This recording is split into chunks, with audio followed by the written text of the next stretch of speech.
नमस्कार दोस्तों, मैं दिनेश कुमार उपस्थित हूं आपके सामने आज फिर आपका अपना प्यारा सा सेशन लेकर के आपके अपने परिवार स्मार्ट स्टडी अप्रोच पर। दोस्तों, जैसा कि आपको पता है, हम लोगों ने स्टार्ट किया है जो रेलवे एनटीपीसी की जो वैकेंसी आई हुई है उसको लेकर के एक डेडिकेशन बैच स्टार्ट किए हैं, जिसमें अभी हमारा चल रहा है PYQ और आप लोगों की डिमांड भी थी। तो अभी हम लोगों ने आज एक कोड लिख कर दे दिया यहाँ पर आपको कि 40 में से 40 लाना है। किस में? GS वाले में। तो GS में 40 में से 40 लाने के लिए क्या करना है? PYQ अधिक से अधिक लगाना है और जितने वो लगाएंगे विथ उनका एक्सप्लेनेशन पढ़ेंगे, डिटेल पढ़ेंगे, ताकि विस्तार से क्या कर पाएंगे, एक एक चीज़ पढ़ पाएंगे। तो आज की हमारी ये सेकंड क्लास है, हिस्ट्री GS का है, हिस्ट्री वाला पोर्शन चल रहा है अभी। ये क्लास आपके सिलेक्शन में रामबाण क्लास सिद्ध होगी। आज भले ही आपको बोरिंग लगेगी क्लास, आज आपको ऐसा लगेगा कि इनका ये है वो है, अभी छोटा चैनल है, ऐसा वैसा कुछ भी सोच लीजिए आप, लेकिन आपने अगर फिर भी अपने दिमाग पे कंट्रोल करके पढ़ाई कर ली, क्लास पूरी देख ली, अच्छे से लगा ली सारे क्वेश्चन, तो आप एग्जाम हॉल में ये क्लास महत्वपूर्ण सिद्ध करवाएंगे। तब याद आएगी कि हाँ, सर ने जो क्लास करवाई थी काम आई है। तो चलिए बिना समय जाए कि करते हैं क्लास, क्वेश्चन स्टार्ट करते हैं। लेकिन उससे पहले एक जानकारी ये है कि अगर आप पहली बार हमारी क्लास देख रहे हैं, पहली बार हमारे इस प्लेटफॉर्म से जुड़े हैं, तो चैनल को सब्सक्राइब कर ले, बेल आइकन को ऑन कर ले, ताकि जैसे ही हम अगली क्लास अपलोड करें, लाइव ले या जैसे भी जिस प्रारूप में ले क्लास, आपको तत्काल अपडेट मिल जाए और आप क्या करें, क्लास करके अपनी तैयारी को सुनिश्चित कर सकें। और यदि आप तैयारी नहीं कर रहे हैं और आपके परिवार में कोई कर रहा है, तो उसको इसके लिंक शेयर कर दे, ताकि वह क्या करे, इस क्लास से जुड़ करके अपनी तैयारी को कर सके, वह भी निःशुल्क, पूरी तरीके से व्यवस्थित रूप में। तो पहला प्रश्न आपकी स्लाइड पर आया है, जिसका जवाब आप सभी को देना है। जहां यह मानते हैं कि भगवान बुद्ध ने क्या किया था? भगवान बुद्ध ने अपना पहला उपदेश दिया था। पहला उपदेश कहां दिया था? भगवान बुद्ध ने अपना पहला उपदेश कहां दिया था, यह आप सभी को ज्ञात है। उस स्मारक का नाम बताइए। मतलब जो पहला उपदेश दिया था, वहां पर एक स्मारक बना हुआ है, एक जगह है जिसे स्मारक नाम दिया गया है यहाँ पर, उस स्मारक का नाम बताइए। और जिसे seat of the Holi Buddha के नाम से भी जाना जाता है। अर्थात आपको पूरी जानकारी दी गई है और सिर्फ ये पूछा है कि भगवान, अगर एक शब्द में देखें तो भगवान बुद्ध जो है, उन्होंने अपना पहला उपदेश जो दिया था, उस स्थान का नाम बता दिया। बस यही पूछा आपसे, अगर ये याद है तो आसानी से लगा जाएंगे। सारनाथ, धामेक स्तूप सारनाथ, सांचे स्तूप सांची, सिंगदार स्तूप स्वादघाटी और दो दुल चौतन गंगटोक। ये बताइए, गंगटोक किसकी राजधानी है? किस राज्य की राजधानी है? राजधानी है। अब विकल्प में है तो आप सभी को बताना है किसकी राजधानी है, कमेंट बॉक्स में बताना है। सांची तो मध्य प्रदेश में है, मध्य प्रदेश के भी किस डिस्ट्रिक्ट में पड़ता है? तो ये पड़ता है विदिशा नामक यहाँ पर एक जिला है, उस जिले में स्थित है। ठीक है, चलिए अब ये सारनाथ जो है आपका बिहार में स्थित पड़ता है, बिहार में पड़ता है। तो बिहार में आता है तो कौन सा? धामेक का जो स्तूप है, इसमें ही पहला उपदेश दिया था। महात्मा बुद्ध ने अपना पहला उपदेश सारनाथ में पंचवगियों को दिया था। ये पंचवगी कौन थे? आप सभी को अगर ज्ञात नहीं है तो ज्ञात करना, याद करना है और कमेंट बॉक्स में बताना है कि पंचवगी किसे कहा गया है। कमेंट बॉक्स में कमेंट करके बताना है पंचवगी किसको कहा गया था, को दिया था। इसी स्थान पर सम्राट अशोक ने धमेक स्तूप का निर्माण करवाया है। यह धमेक स्तूप का निर्माण किसने करवाया है? तो अशोक ने करवाया था। अब आपको एक प्रश्न और दे रहा हूं मैं कि अशोक जो है वह किस साम्राज्य से संबंधित है, ये किस वंश से है, ये लिख दीजिए बस, किस वंश से संबंधित है, इनका वंश कौन सा था, ये आपको कमेंट बॉक्स में बताना है। कमेंट बॉक्स में 2-3 प्रश्न हो गए। पंचवगियों के बारे में थोड़ी जानकारी सुन लीजिए। पंचवगी उन्हें कहते थे जो ये पांचों वे अनुयायी थे इनके, जिन्होंने इनका साथ छोड़ दिया था, बीच में इनको छोड़कर चले गए थे, उनको ही जाके सबसे पहले इन्होंने उपदेश दिया था। बौद्ध ग्रंथ त्रिपिटक के किस भाग में बुद्ध के धर्म उपदेशक का उल्लेख मिलता है? मतलब जो बौद्ध धर्म का त्रिपिटक है, उसके किस भाग में, जो ग्रंथ है त्रिपिटक नामक एक ग्रंथ है, उसके अलग अलग भाग है, जिसमें से मतलब उसके 3 भाग है। कितने भाग है? 3 भाग है। तो वहां ये पूछा गया हमसे कि धर्म उपदेशक जो वर्णन किया गया है, ये इन 3 भागों में से किस भाग में किया गया है? इन तीनों भागों में से किस भाग में किया गया है? सूत पिटक में, विनय पिटक में, अभिधम पिटक में, या ए और बी दोनों में? तो ये जो किया गया है ये किया गया है सुत्त पिटक में। सुत्त पिटक में बौद्ध धर्म के उपदेशों का उल्लेख मिलता है। सुत्त पिटक में बौद्ध धर्म के उपदेशों का उल्लेख मिलता है। उसी के साथ क्या पूछा हमसे, त्रिपिटक बौद्ध धर्म का प्रमुख ग्रंथ है जिसे सभी बौद्ध संप्रदाय यानी महायान, थेरवाद, अब थेरवाद भी किस धर्म से संबंध है? बौद्ध धर्म से। ब्रजयान, ब्रज नहीं व्रज होता है, ये गलत लिखा है, टाइपिंग एरर है, यहां लिख लीजिए वह होता है वज्रयान, वज्रयान होता है वज्रयान, सही से यहां लिखा तो यह लिख देता हूं, वज्र लिख देता हूं बस, वज्र, ठीक है। वज्रयान मूल सर्वास्तिवाद और नवयान आदि मानते हैं। अब ये जो नाम मैंने यहाँ लिखा है, महायान, थेरवाद, वज्रयान, मूल सर्वास्तिवाद और नवयान, ये सारे बौद्ध धर्म के अलग अलग संप्रदाय हैं, ये भी ध्यान रखिएगा। यह बौद्ध धर्म के सबसे प्राचीनतम ग्रंथ हैं। कौन सा? त्रिपिटक सबसे प्राचीनतम ग्रंथ है जिसमें भगवान बुद्ध के उपदेश संग्रहित किए गए हैं। यह ग्रंथ पाली भाषा में लिखा गया है। त्रिपिटक किस भाषा में लिखा गया है? पाली भाषा में लिखा गया। किस भाषा में? पाली में। और विभिन्न भाषाओं में अनुवादित किया गया है, समय समय पर इनका अनुवाद करके सभी भाषाओं में उपलब्ध है। इस ग्रंथ में भगवान बुद्ध द्वारा बुद्धत्व प्राप्त करने के समय से महापरिनिर्वाण तक दिए गए वचनों को संग्रहित किया गया है। अर्थात भगवान बुद्ध को जब ज्ञान प्राप्त हुआ, वहां से लगा करके जो उनके जो महापरिनिर्वाण यानी कि उनकी जो मृत्यु हुई, तब तक जब तक उनका निधन हुआ, वहां तक का उसमें पूरा वर्णन है, उनके वचनों को संग्रहित किया गया है। त्रिपिटक का रचनाकाल या निर्माण काल कौन सा है? ईसा पूर्व 1000 से 1 ईसा पूर्व 500 ईसा पूर्व है।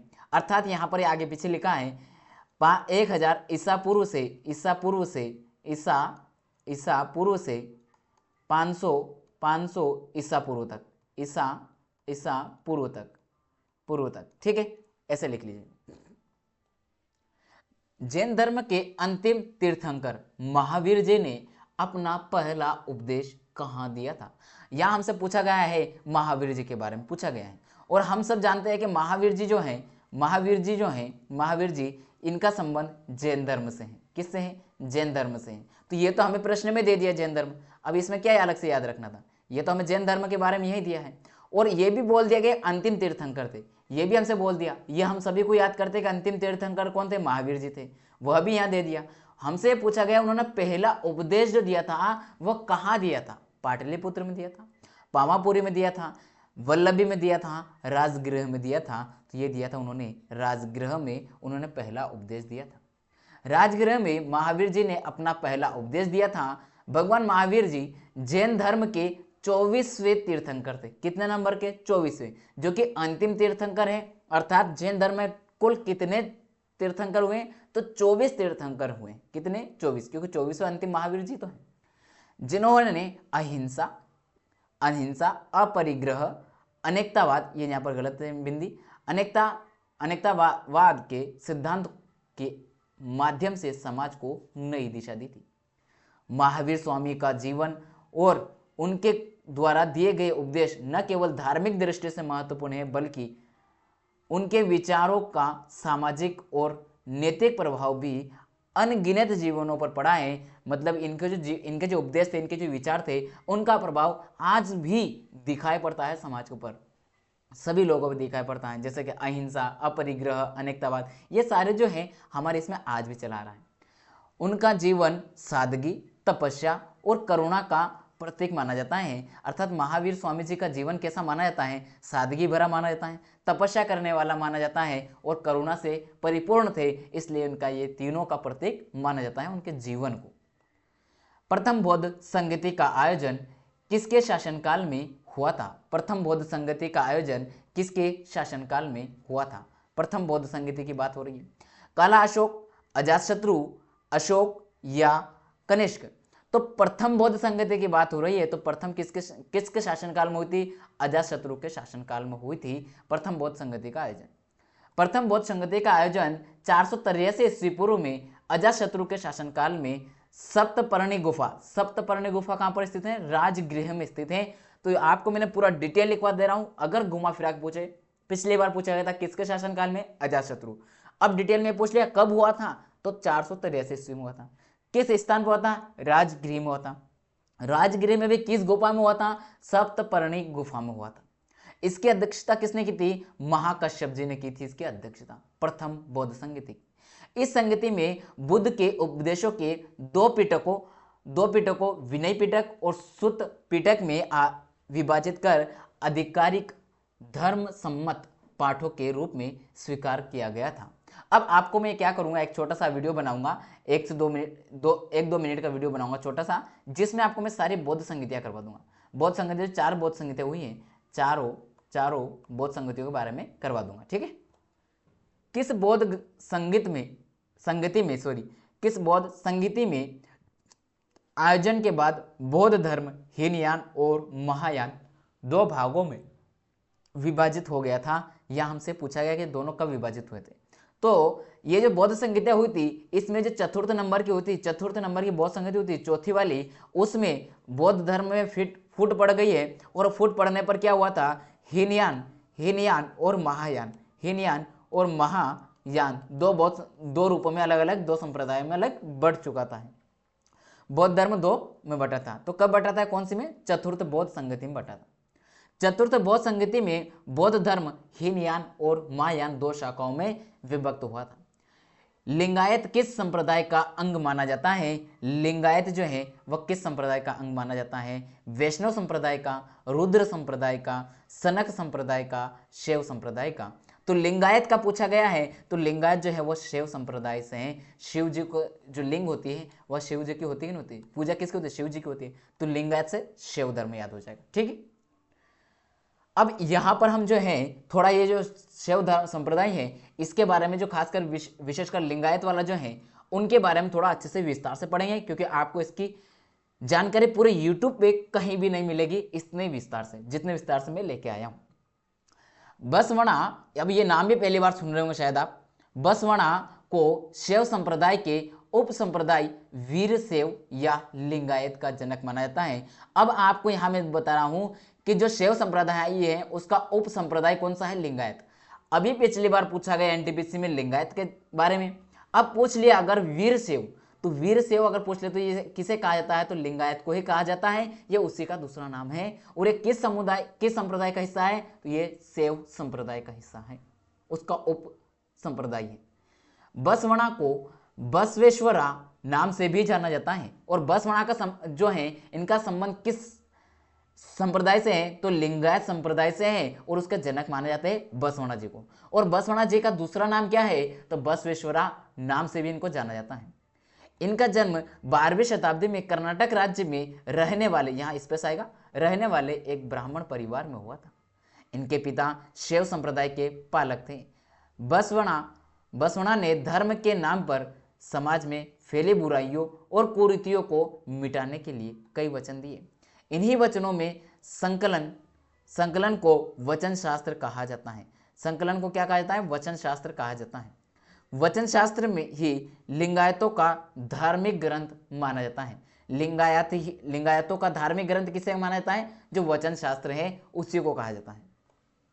ये इनकी तस्वीर है, ये इनकी दोनों तस्वीर दिखाई गई। तो आप अगर इनको देखें ध्यान से तो ये किस अवस्था में दिखाता है, लिंग की आकृति में बैठे हुए दिखाई देते हैं, वैसी ही स्थिति यहाँ पर दर्शाने का प्रयास किया है। ये उनकी पूजा करते हैं।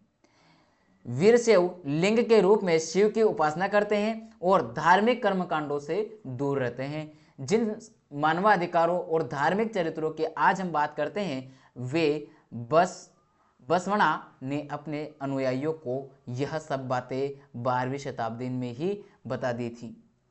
समाज को मजबूत बनाने के लिए उन्होंने वचन बनाए, नियम दिए कुछ, उन्हें ही उन नियमों का संग्रह जो शरण हुआ उनका, वह एक संविधान बना और उसका हिस्सा माना जाता था। जो ये नियम है, ये शरण में कोई आता था तो वह संविधान का अहम हिस्सा मान लिया जाता था, मतलब उनके साथ रहने वाला उसका हिस्सा मान लेता, उन वचनों को एक संग्रह के रूप में पालन करने वाला था। छोटी उम्र से ही बसवणा ने धार्मिक संप्रदायों का विरोध शुरू कर दिया था, छोटी उम्र में ही, ठीक है। उनकी उम्र कितनी थी, 8 वर्ष की उम्र में बसवणा का जनेऊ संस्कार हुआ। जनेऊ संस्कार किसको कहते हैं, कमेंट बॉक्स में सभी बताएंगे जनेऊ संस्कार किसे कहते हैं। जनेऊ संस्कार किसे कहते हैं, जनेऊ संस्कार किसको कहते हैं किया गया तो उन्होंने रिवाजों का विरोध करते हुए जनेऊ उतार दिया और घर छोड़कर कुदाल संगम चले गए। जो कुदाल नामक स्थल एक संगम है वहां पर चले गए। यहीं पर आगे की उन्होंने क्या की, शिक्षा ग्रहण की। अब मैं आपको जनेऊ अगर संस्कार थोड़ा बता दूं, आपने कमेंट बॉक्स में बता दिया होगा, वैसे तो नहीं बताया तो सुन लीजिए। ये वह है जो एक 8 वर्ष की उम्र के बाद जो जनेऊ पहनाई जाती है और ये इसको गले में ढाल करके रखना होती है। जैसे ये इंसान बना देते हैं हम, ये इंसान बना देते हैं, ये उसके हाथ है और ये उसका पेट हो गया, ठीक है, और इसके पैर हो गए।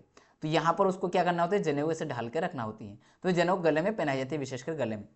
तो ये जो पहनाई जाती है जनेऊ, ये इन्होंने क्या किया, इस संस्कार को इन्होंने खत्म कर दिया, इनको इन्होंने नहीं माना।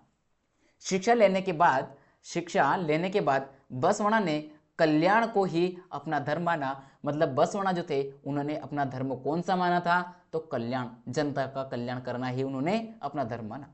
उनकी बुद्धिमत्ता के कारण कलचुरी के राजा, कहाँ के, कलचुरी के राजा ने बिजाला ने, राजा का नाम क्या था, बिजाला ने उन्हें राज्य का लेखा जोखा रखने का काम सौंपा। इस कार्य को करते हुए बसवण्णा ने धार्मिक बुराइयों को समाज से दूर करने का प्रयास करते रहे। मतलब उन्होंने यहाँ से भी इन बुराइयों को दूर करने का ही प्रयास किया। फिर उनके कार्यों को देखते हुए राजा ने उन्हें राज्य का प्रधानमंत्री नियुक्त कर दिया, राज्य का प्रधानमंत्री बना दिया गया। समझ रहे हैं, मतलब उन्होंने इतना अच्छा कार्य किया कि उनको प्रधानमंत्री का पद ही मिल गया डायरेक्ट।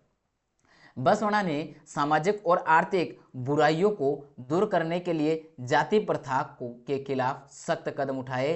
जो जाति प्रथा हमारे समाज में फैली हुई है उसके खिलाफ उन्होंने क्या किया, कदम उठाया और उसके खिलाफ उन्होंने कार्य किया। और जाति प्रथा को ही किस तरीके से कम करने का प्रयास किया, तो उन्होंने प्राथमिकता किसको दी, अंतरजातीय विवाह को प्रोत्साहित करने का प्रयास किया और समाज में सामाजिक विषमताओं जैसे छुआछूत और धार्मिक कर्मकांडों से दूर रहने के लिए लोगों को प्रेरित किया, जो कि आज हमारे संविधान में कहीं न कहीं सारी मूल भावनाएं विद्यमान हैं। वह जाति और धर्म के नाम पर किए जाने वाले भेदभाव के सख्त खिलाफ थे। बसवण्णा ने मंदिर के नाम पर पुरोहितों द्वारा समाज में फैलाई जा रही कुरीतियों का विरोध किया था। उन्होंने समाज के बीच संदेश दिया कि भगवान हमारे अंदर है और हर पल हमारे साथ हैं। वह केवल मंदिरों में नहीं रहता बल्कि हमारे साथ रहता है। वे कहते हैं, अपने एक वचन में बसवण्णा जी कहते हैं कि अमीर लोग शिव के लिए मंदिर बनवाते हैं, लेकिन मैं तो गरीब हूं, मैं क्या करूं, मेरे पैर ही मंदिर के पिलर हैं, मेरा धड़ मंदिर है और मेरा सिर मंदिर का सुनहरी चोटी है, मंदिर की सुनहरी चोटी है। अगर मैं रुकूंगा तो, और ध्यान दीजिएगा ये आपके लिए भी मोटिवेशन बन रहा है, अगर मैं रुकूंगा तो नष्ट हो जाऊंगा, अगर मैं रुकूंगा तो नष्ट हो जाऊंगा। अर्थात आपको अपनी तैयारी सुचारू रूप से करते रहना है, रुकना नहीं है। इसलिए जीवन में निरंतर आगे बढ़ते रहना ही जीवन का ध्येय होना चाहिए। केवल एक ही ध्येय पे काम करना है, मुझे रुकना नहीं है, मुझे निरंतर आगे बढ़ना है, यही मेरे जीवन का ध्येय वाक्य होना चाहिए। उनके इस वचन ने लोगों को आत्मसम्मान से भर दिया और ये वचन आपको भी पालन करना है।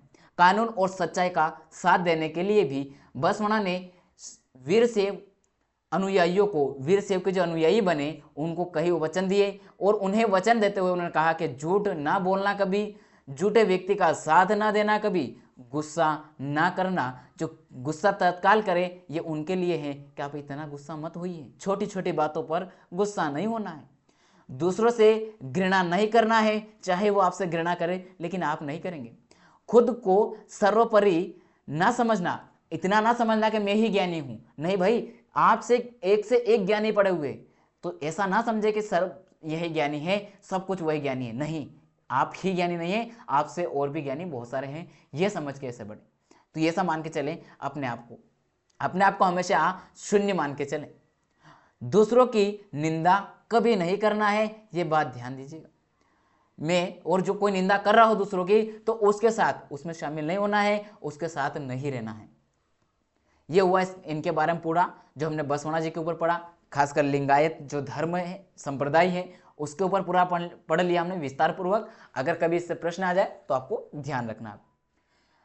धर्मनिरपेक्ष साहित्य राजतरंगिणी की रचना किसने की है? हमसे पूछा गया कि जो राजतरंगिणी है उसके रचनाकार कौन है?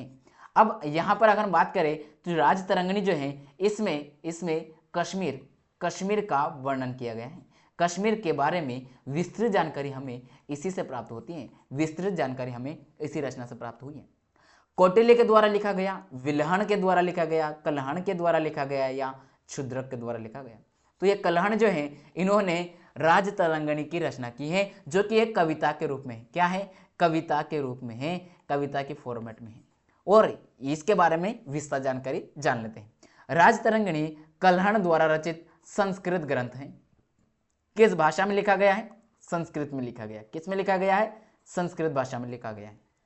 राजतरंगिणी का शाब्दिक अर्थ है, राजतरंगिणी का शाब्दिक अर्थ क्या है? राजाओं की नदी। राजाओं की नदी किसे कहता है? राजतरंगिणी को कहा जाता है, जिसका भावार्थ है कि राजाओं का इतिहास या समय प्रवाह, उन राजाओं का इतिहास प्रभाव बताए गए हैं। राजाओं की नदी का मतलब वही है उन राजाओं का इतिहास। यह एक कविता के रूप में है, जिसमें इसमें कश्मीर का इतिहास वर्णित है, जो महाभारत काल से आरंभ होता है। अब ध्यान देना, तरंगिणी जो है वह, राजतरंगिणी जो है वह, उसका जो लेखन काल जो आरंभ होता है, लिखने की जो शुरुआत हो रही है, वह किस काल के समय की है? तो वह है महाभारत काल के समय की। उसमें महाभारत काल का जो समय है वहां से आरंभ होती है। राजतरंगिणी का इतिहास सप्तऋषि संवत के माध्यम से किया गया है, अर्थात इसका जो इतिहास लिखा गया है ये सप्तऋषि संवत जो है उसके आधार पर लिखा गया है। इसमें जो लिखा गया है कि किस समय लिखी है, तो सप्तऋषि संवत के डेट में लिखी हुई है। इस पुस्तक के अनुसार कश्मीर का नाम कश्यप मेरु था। यह आज तक आपने शायद नहीं पढ़ा होगा। कश्मीर का पुराना नाम इस पुस्तक में क्या बताया गया है? कश्यप मेरु बताया गया है। जो ब्रह्मा जी हैं उनके पुत्र ऋषि मरीचि के पुत्र के नाम पर था। उनका कौन सा पुत्र? ब्रह्मा जी का पुत्र कौन था? मरीचि। और मरीचि के पुत्र का नाम क्या था? कश्यप मेरु। और उसे ही क्या कहा गया? कश्मीर कहा जाता था। उनके नाम पर ही कश्मीर को कश्यप मेरु कहा जाता था। अगला प्रश्न है, नंद वंश को पितृहंता वंश के रूप में जाना जाता है। नंद वंश को कथन, और इसमें दिया कथन कारण में, तो कौन सा सही गलत छांटिए ना है। नंद वंश को पितृहंता वंश के रूप में जाना जाता है। धनानंद ने अपने पिता की हत्या कर मगध की सत्ता प्राप्त नहीं की। यहाँ क्या लिखा है? पितृहंता, यानी कि अपने पिता की हत्या करके कहाँ बैठता था? राजगद्दी पर बैठता था, सिंहासन पर बैठता था।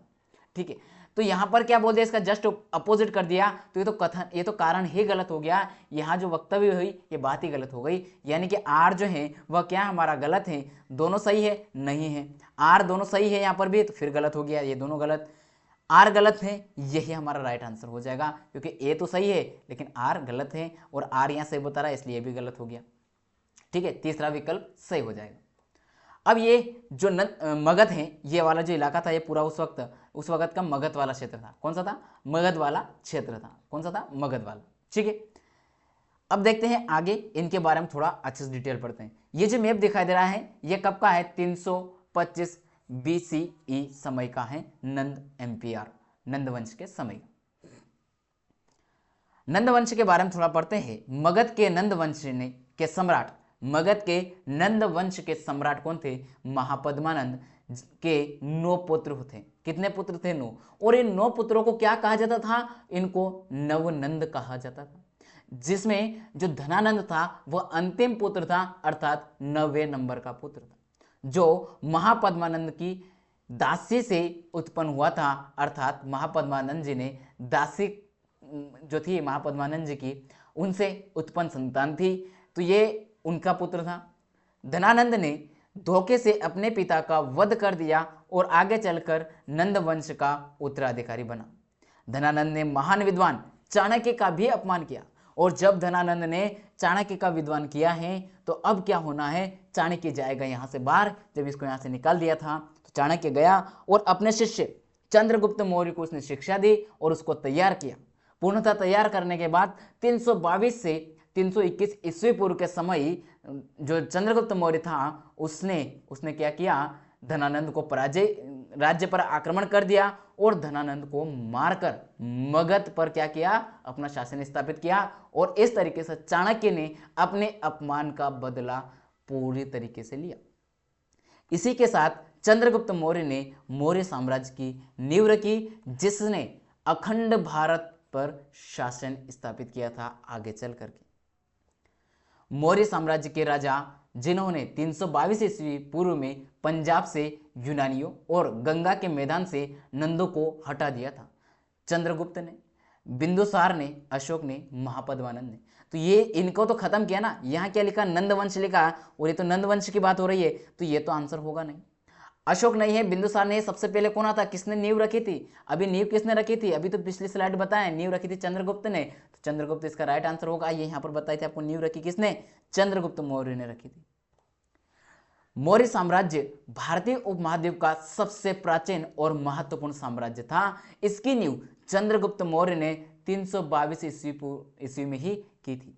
यह साम्राज्य वक्षु घाटी से कावेरी डेल्टा तक फैला हुआ था। कावेरी का जो डेल्टा वहां तक फैल चुका था, यानी कि अखंड भारत का यहां पर इन्होंने निर्माण कर लिया। मौर्य साम्राज्य अपने सुगठित केंद्रीकृत शासन के लिए प्रसिद्ध था। मतलब व्यवस्थित रूप से, सुगठित मतलब व्यवस्थित रूप से सभी जो विभाग के जो भी सदस्य बनाए गए उन सभी के लिए फिक्स कार्य निर्धारित किया गया और उन पर वही कार्य करवाया जाता था। तो ऐसा केंद्रीकृत शासन स्थापित किया था उन्होंने, इसलिए भी इसकी ये प्रसिद्ध है पूरे विश्व में। सिकंदर के आक्रमण के समय मगध साम्राज्य का शासक कौन था? जब सिकंदर ने आक्रमण किया था भारत में, उस समय इसका जो भारत में नहीं, केवल मगध वाला क्षेत्र की बात हो रही, मगध साम्राज्य का शासक कौन था हमसे पूछा गया है। पद्मानंद, धनानंद, काला अशोक, चंद्रगुप्त मौर्य। ना तो चंद्रगुप्त मौर्य आता है उस समय, ना काला अशोक आता है। उस समय होता है पद्मानंद नहीं है, ये होता है धनानंद। धनानंद के समय सिकंदर ने आक्रमण किया था। सिकंदर के आक्रमण के समय उत्तर पश्चिमी, यहां पश्चिमी गलत लिखा है, सही कर लीजिए इसको, पश्चिमी उत्तर पश्चिमी भारत, पंजाब और सिंध अनेक छोटे छोटे राज्यों में बटा हुआ था। इसमें आपसी घोर शत्रुता और मतभेद थे, जिसके कारण भी सिकंदर को आसानी से भारत में प्रवेश करने का अवसर मिल गया, क्योंकि आपसी फूट की वजह से एक से मित्रवत संबंध बनाए और दूसरे को निपटाया, फिर जिससे मित्रवत बनाया था उसी को निपटा डाला। इस समय तक्षशिला का राजा आम्बी और पंजाब के राजा पोरस अधिक शक्तिशाली थे। तो ये यहाँ पर स्पेस लग गया, ये पूरा एक ही है, इसको हटाइए आप। तो ये पोरस अधिक शक्तिशाली थे। मगध में नंद वंश का शासक धनानंद था। मगध भी शक्तिशाली राज्य था, यानी कि ये तीन ऐसे राज्य थे जो शक्तिशाली थे, लेकिन तीनों में आपस में शत्रुता थी। तो यहाँ पर ये एकजुट नहीं हुए और इन्हीं का फायदा उठा करके सिकंदर ने इनको एक एक करके निपटा डाले थे। सिंध में यहाँ बिंदी आएगा। सिंध में कई छोटे छोटे राज्यों को पराजित करने में सिकंदर को किसी प्रकार की कठिनाई नहीं हुई। उसने आसानी से पराजित कर दिया, क्योंकि इनमें आपसी लड़ाई थी, और जब आपसी लड़ाई थी तो भाई आसानी से हारना तय था, क्योंकि वह असंगठित सेना है और उधर सिकंदर की संगठित सेना थी, तो वह आसानी से मार लेगा। तो ये रहा हमारा आज का सेशन, आज की प्रश्नोत्तरी, जो कि छोटी छोटी क्लासेस लेके आ रहे हैं ताकि आपको आसानी से देख पाएं। इन सभी छोटी छोटी क्लासों को अब भी आप ऐसे कर लीजिए, फिर जब मैराथन क्लास रखी जाएगी तो उसमें संपूर्ण क्लासों का जितना रहेगा वो सारा एक साथ करवा दिया जाएगा, सारांश। ठीक है, अब आपको पीडीएफ, क्लास लिंक और अदर जो अपडेट है वह सारी प्राप्त कहाँ से होगी? तो यह प्राप्त होगी आपको जो हमारा व्हाट्सएप चैनल है वहाँ भी प्राप्त होती है, जहाँ पर करंट अफेयर के बारे में पूरी तरीके से अपडेट दिया जाता है। करंट अपडेट यही मिलता है। करंट अपडेट अगर आप चाहिए आपको करंट अफेयर का, सीए जिसको बोलते हैं शॉर्ट में, करंट अफेयर का, तो वह मिलता है हमारा जो व्हाट्सएप चैनल है स्मार्ट स्टडी अप्रोच। जो चैनल है व्हाट्सएप चैनल, उसकी लिंक ये रही है https, ये जो पूरी लिंक दी गई, ये आप अगर टाइप करके आप सर्च करें तो भी मिल जाएगा, और अगर नहीं मिल पा रहा है तो डिस्क्रिप्शन बॉक्स में जाकर के आप देखेंगे तो वहाँ व्हाट्सएप लिंक है, वहाँ से क्लिक करके भी आप ज्वाइन कर सकते हैं। वहाँ भी हमें फॉलो करेंगे तो आप यहाँ जैसे फॉलो करेंगे आपको पूरी अपडेट यहाँ मिलता रहेगा, कहीं भटकने की आवश्यकता नहीं।